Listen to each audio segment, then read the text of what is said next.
प्रधानमन्त्रीजीले हामीलाई पूर्वको सबै प्रदेशको प्रत्यक्षबाट जितेर आएको माननीयहरूलाई बोलाउनु भएको थियो। कोशी प्रदेशकोलाई बोलाउनु भयो, कर्णाली प्रदेश सबैलाई बोलाउनु भयो। यो सायद यस्तो गरेको मैले फर्स्ट टाइम सुनिरहेको छु, किनभने उहाँले बोलाएर भन्नुभयो कि यो तपाईहरुलाई अहिलेको सरकारले के गरोस् भन्ने लाग्छ, के गरोस्, तत्काल के गरोस् भनेर लाग्छ, सबैले भन्नुस् भन्नुभयो। कोशी प्रदेशका हामी 20-22 जना माननीयहरू भेला भएका थियौं र सबै कुरा हामीले फ्रीली राख्यौं।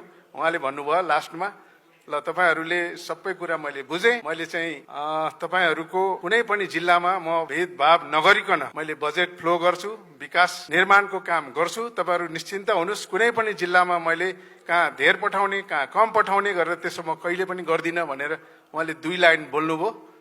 एकदम खुसी पनि लाग्यो र यो नयाँ प्र्याक्टिस सुरु भएको मैले फिल पनि गरेको छु, किनभने पहिला त्यस्तो भएको थिएन होला। सबैलाई बोलाएर त्यसरी सोध्ने गरेको तुरुन्तै संसद बस्नु भन्दा पनि पहिला।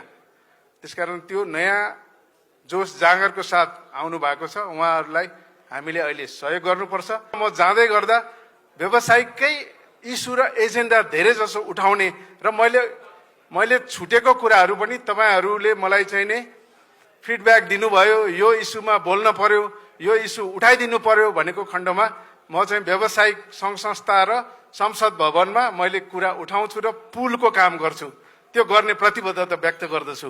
तर म सबै कुराको एक्सपर्ट नहुँदा पनि व्यावसायिक क्षेत्रमा हजुरहरूले भनेको कुरा र जायज लागेको कुरा म चाहिँ व्यावसायिकै हक हितको लागि म जहिले पनि लागि पर्नेछु। किनभने मेरो 5 वर्षको पिरियड हुन्छ र आज अघि तपाईहरुले भेटेर आउनुभयो अर्थमन्त्रीलाई।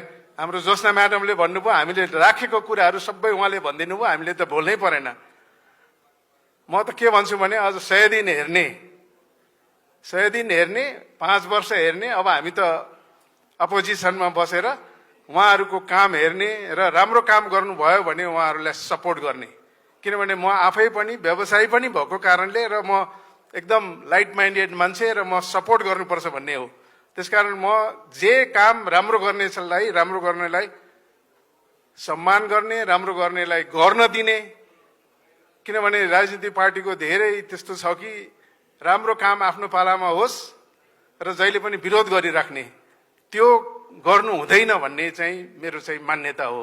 त्यसकारण उहाँहरूलाई सपोर्ट गर्ने, राम्रो काम गर्नुभयो भने, राम्रो काम गर्नु भएन भने अलर्ट गराउने अनि त्यसको विरोध गर्ने मात्रै हो। तर अहिले चाहिँ उहाँहरूलाई सपोर्टै गर्ने हो। किनभने सबैको एजेन्डा नै देश राम्रो होस्, व्यवसाय राम्रो होस्, सुशासन होस्, भ्रष्टाचार चाहिँ जिरो होस् भन्ने हो नि त। त्यो उहाँहरूले गर्नुभयो। नयाँ मान्छे आउनु भएको छ, क्वालिफाइड मान्छे आउनु भएको छ र त्यो उहाँहरूले यदि गर्नुभयो भने हाम्रो काम चाहिँ नि सघाउने हुन्छ र मेरो काम पनि उहाँहरूलाई सघाउने हुन्छ। र